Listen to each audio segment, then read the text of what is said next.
Hi, my name's Lindy and welcome to my channel. My website is www.lindycowling.co.uk and my email is info@lindycowling.co.uk. So the title of this video is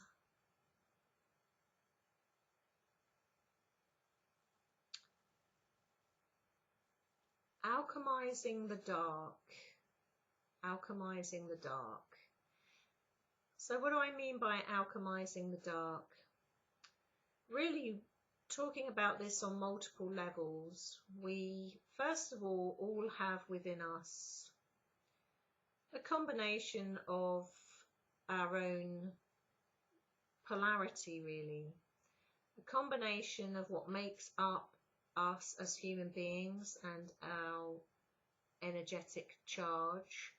A combination of positive and negative charge. I could take it slightly further and say we all have within us, let's say, elements of ourselves that we feel are not so acceptable, or they are repressed or depressed or pushed down within us. People call that the shadow. We also have within us huge quantities of lightness and positive charge, and there's not to say that the negative charge is wrong or the shadow side is wrong, because without the dark you wouldn't have the light. But what tends to happen is many people on their journey tend to be afraid of looking into, or afraid of, those deeper repressed parts of themselves, almost as if they're not allowed or allowing themselves to feel a certain way. It's not acceptable to feel a certain way, especially when we're talking about sort of repressed stuff to do with their own self-worth and shame and these kind of places. Not being enough, these kind of places they don't want to look, and everybody has this kind of thing. So what happens is, if it goes on for long enough, say a lifetime where someone is carrying the weight of that, it will come out in all sorts of other ways and distortions, really, because they kind of skate over the surface of it or distract from the surface of it. So an easy way of describing that, it would be, for example, just an easy way of describing it, someone that was carrying these very deep-seated issues that then was masking that by taking recreational drugs, or masking that by taking alcohol, becoming an alcoholic, or masking that by eating vast quantities of food, or masking that by having vast quantities of meaningless sex, and so it goes on. So as a way of really distracting one from looking at or acknowledging the feelings to oneself, because it's really so much easier for people to see that in others, but it's much harder for people to see that within themselves, and it's much harder for people to admit that within themselves. And if and when they get to that stage of admitting it to themselves, it's then the question of, what do you do with it and how do you deal with it? And obviously for some people they can move through that process without assistance from somebody, but with other people they need assistance with that. They need assistance to cope with that sometimes tsunami of feelings that come up that they've been carrying all their lives. So that is what we call like an inner shadow or inner darkness, or you could just say, when we say negativity, I don't want you to get the impression that it's a bad thing to have this within you. If we take it down from the level of spirit, essence, soul, consciousness, electrical charge, if you like, vibrational frequency, electrical charge, as part of our circuitry, we have these kind of charges within us, negative, positive charges within us. So it's not that it's a bad thing, and this is the point I'm trying to get at from the human level, is because many cultures many belief systems, many religions even, center around it being really not acceptable to have certain thoughts and feelings within one's mind, or not acceptable to believe something different from the way one has been brought up. These things have to get filed away somewhere. If there's a distortion between what you're programmed with in your culture, society, country, etc., there's a disparity inside one between that programming and what one really feels, or how one really feels, particularly emotionally. This has to come out somewhere. It gets filed away in the head, it gets filed away in your energy bodies, it gets filed away in the actual physical body. Somewhere down the line it has to come out, and I mean that somewhere down the line is today. Today is the rainy day today. We are now in this amazing point of history, in this particular grid now of consciousness, inner and outer, where the time is now up, so to speak. One has to now be, really, if one wants to ascend, go into the heart and the human body, be looking in these places, really, perhaps for some people for the first time, to try to release what's there. Why, you would say to me, why can't I just have it locked down for the rest of my life? Because if you wish to become more conscious, and if you wish to participate in creating your reality, the unconscious needs to be made conscious. So the unconscious within you that you've been carrying perhaps for a lifetime needs to really come forward for healing. And sometimes you don't have to relive a thing to heal it. Sometimes you can move energy in a multitude of different ways. You can move it in, you know, shapes and colours and sizes. You don't have to go blow by blow account of how it happened. Really, it's more a case of coming to peace with it within you. And if there is something gnawing away at you inside that you're not at peace with, then getting help and assistance with that to help that. So that is the shadow, or the inner darkness within, or the negativity within. Don't get the impression that that's all wrong. It's just part of human nature. It's part of human nature, but if it's stopping you becoming more conscious, if it's affecting your life path, if it's affecting your quality of life, if it's, let's say, in the way, if you're in your own way, so to speak, then it's the time to get the assistance with that as this stuff washes up and washes through. So that's one level. Then let's go to the level of the looking at the world situation. So the world situation for people that are on the path of the heart, people that are on the path of becoming more conscious, will probably be feeling quite differently about the world situation to someone that hadn't begun that path of waking up yet, or they've just woken up. Or they're not awake at all at the moment, meaning they had no idea something like this was coming, and it's actually shocked them, and they feel that it's the end of the world and it's Armageddon. That, let's say, outer darkness, shall we say, can be perceived by some as an absolutely terrifying spectre, an absolutely terrifying thing, like their life is in danger and they may die, and all of these kind of things. Now, that isn't to say, of course, that some people aren't passing over, but I'm trying to explain in terms of the threat of the darkness perceived from outside, and how some people will react to that overwhelmingly, and it will really floor them, and they will be in a heightened state of fear about it. And again, I would say to those people, it's really useful to do your research. It's really useful to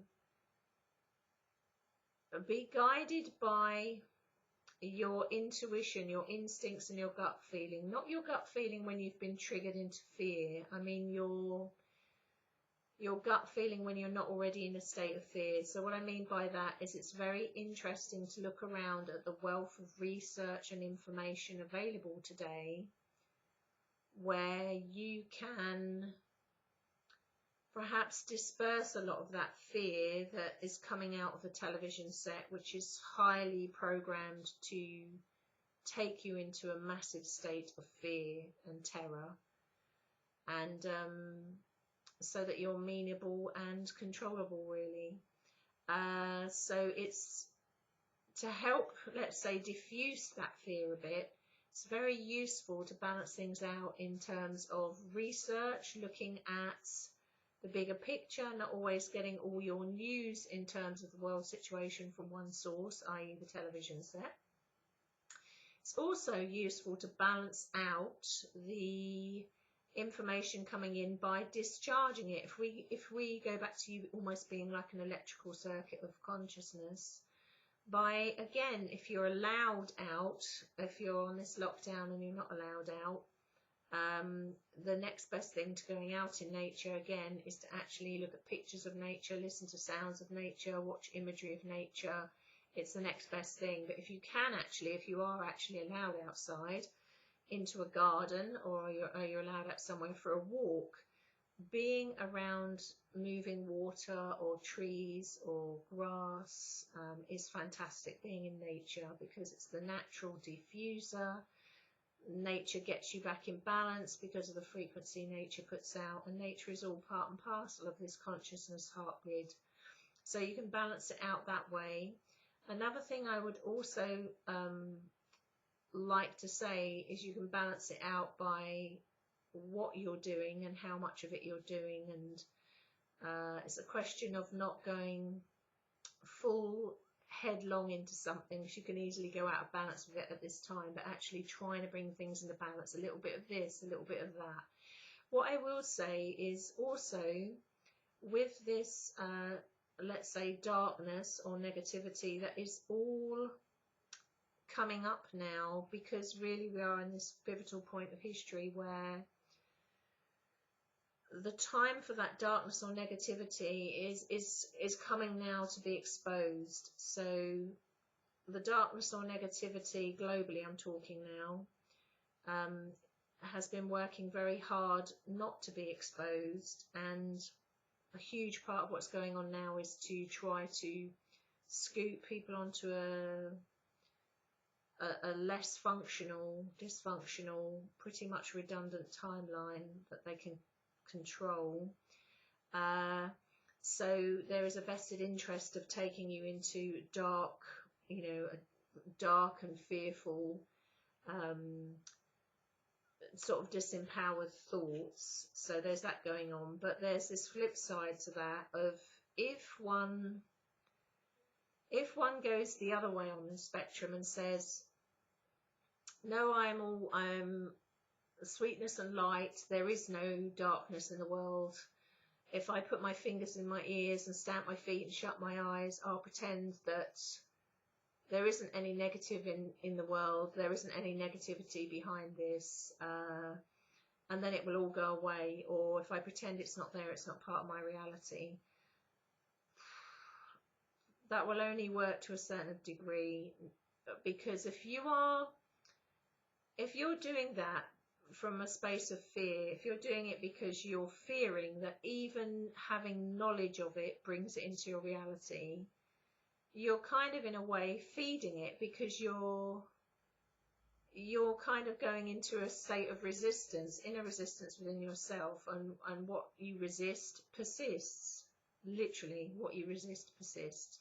So you enter almost into a tug of war with it by going, no, it's not there, like a child would do, like stomping. No, it's not there. It's not in me. It's not out there. It's not real. Let's pretend it'll go away. Let's make the bogeyman go away. Well, I'm sorry, but the bogeyman is here. He's been here for a long time and the bogeyman is real. That doesn't mean to say the bogeyman is winning or going to win or anything's happened that wasn't going to happen. It means part of your journey is the acknowledgement of accepting that there are in our world, even though we don't like it to be so, those kind of factions within our world. And part of the wake-up call, part of the awakening, is the acceptance of that is here and the alchemization of that negative charge or darkness. How it starts is you have to accept what you've resisted and within yourself. It comes back to that charge again, the sense of resistance almost comes back to physics. That's step number one. Step number two, accepting, and you can do your research on it. Don't take my word for it. Don't take anyone's word for it. You can do your research on it. There's so much stuff out there on YouTube, you know, so much stuff out there that you can get hold of nowadays in books and on the internet, which will, you know, categorically spell out what I'm talking about here now. For me, this isn't new. I mean, I've known about this stuff for 25 years. It's not an overnight thing for me. I've known about it for 25 years. So when one initially entertains the idea that the world as they thought it was isn't as they thought it was and is very different to that and isn't as nice as they thought, but then they entertain the idea that this is all coming up because it's all going to change and shift and something very new is going to come out of this, which is wonderful. It's a hell of a shock to the system. So I had that hell of a shock to the system between 23, 24 years ago. So I already had an awareness 25 years ago, but the real big shock on that part of it 23, 24 years ago. So it can kind of completely leave you stunned, reeling, and all sorts of feelings come up, like sad feelings, angry feelings, kind of quite erratic feelings, all sorts of things. And as long as one moves through them and doesn't sit with those feelings for years, I mean, nobody's got the chance to sit with them for years now, one just moves at the other side of that. Once you understand how something works and why it's doing it, and that it is part of life, it doesn't mean to say it's acceptable, but it is part of life. And we are at a pivotal point where that is now changing, and those things are going to be exposed in the global reality. Not all this year either. People keep calling this the main event. It's not.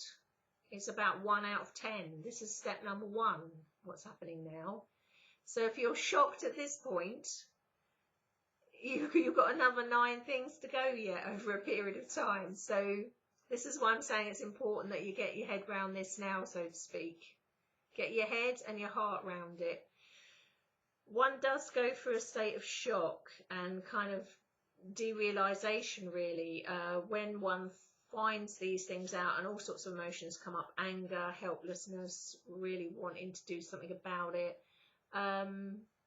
With me, long before I even got onto the spiritual path, I had lots of awareness and a background in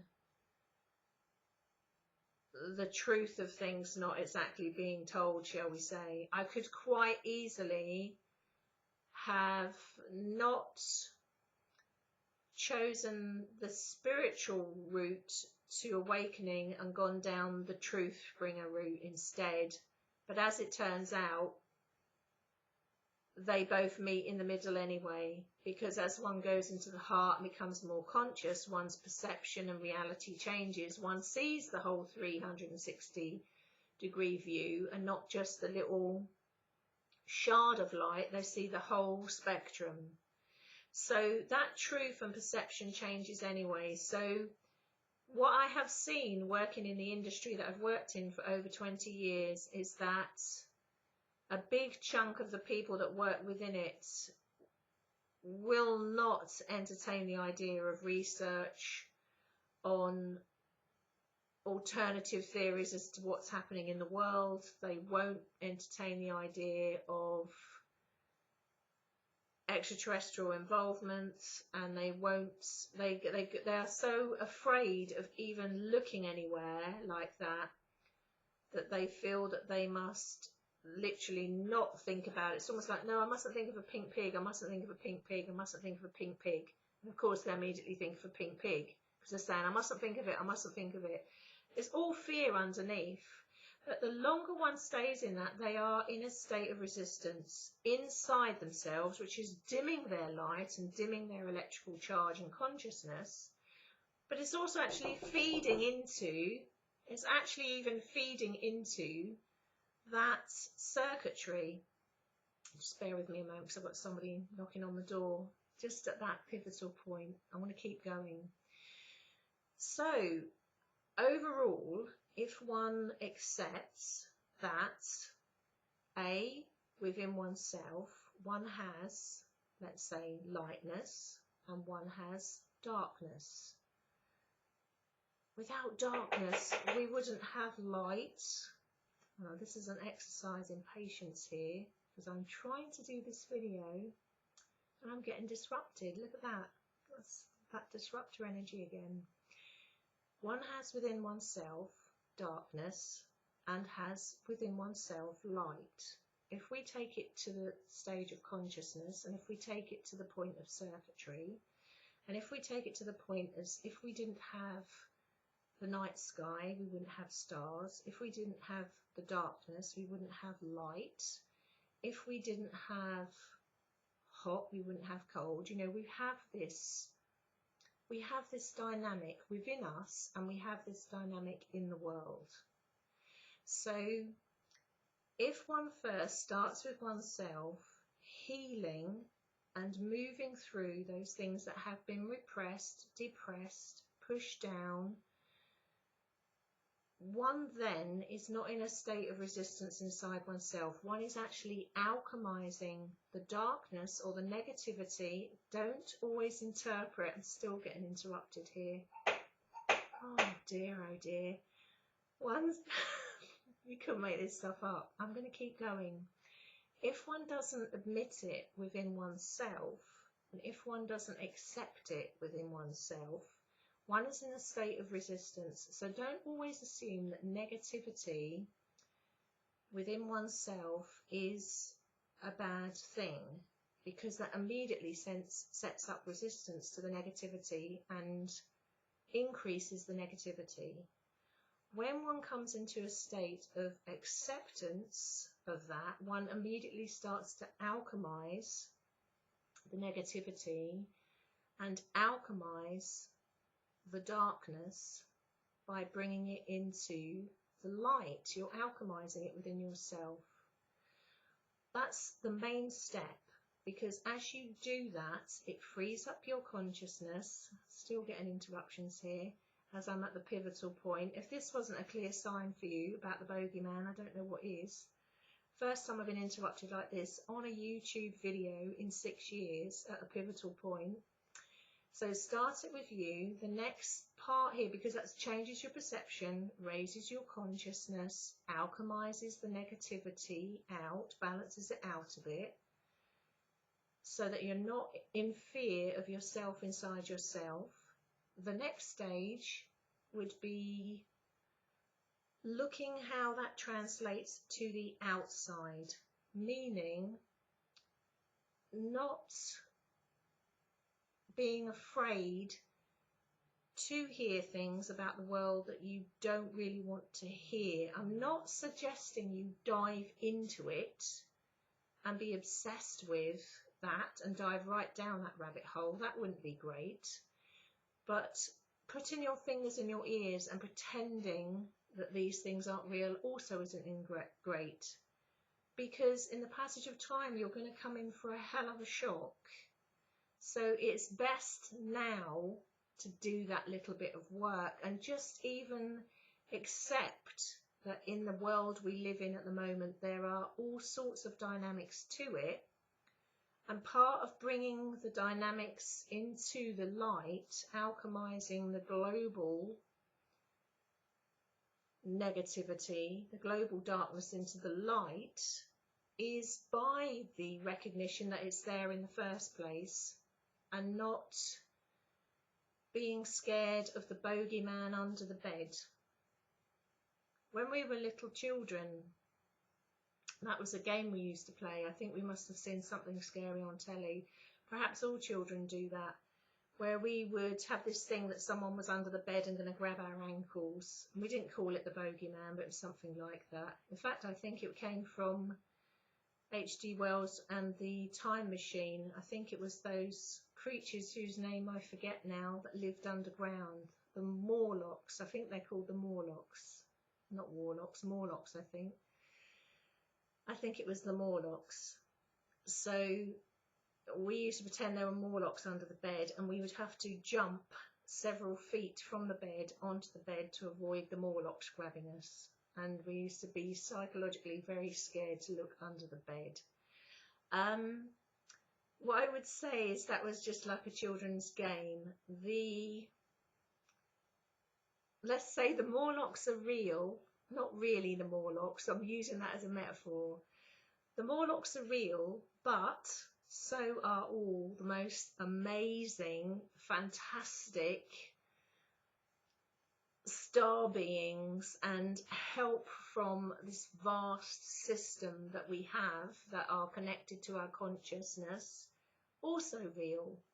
So it's like the amazing, the good, the bad, the ugly. It's the amazing, the shocking, and the troubling, you know. I said it was going to be this when we hit 2020. I said, prepare for shock, shock, shock. I mean, even I didn't know what form it was going to come in, but I said shock, shock, shock.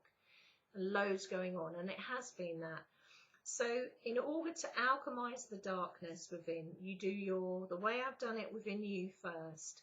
It's also a question of accepting that it is out there. Many within the industry I work in, and many people outside of that industry, say if they don't even think about it, then it's not part of their world. Well, that's almost like saying the man that's homeless outside the front door who's dying of hunger, I'm not going to give him anything to eat because, you know, he's not in my reality really. I mean, I can see that he's dying of hunger, but why should I help him? He's not really in my world. It's nothing really to do with me. That kind of mental attitude has to come to an end now. Otherwise, you are going to be in for a hell of a shock as time goes on. Because if you think this was big, you ain't seen nothing yet. So on that note, I'm going to love you and leave you. I cannot believe that, let's say, divine providence, at a key point I was sharing with you there, having recorded, I don't know, probably about 300 YouTube videos over the years now, that at that key point I was interrupted over and over again, not just once, but the door kept going over and over and over again to try and disrupt me from sharing this. So obviously it's important. On that note, I'll love you and leave you because I have to go straight on and record a video for Patreon. Take care, look after yourselves. I hope you found that useful, and see you again soon. Bye guys.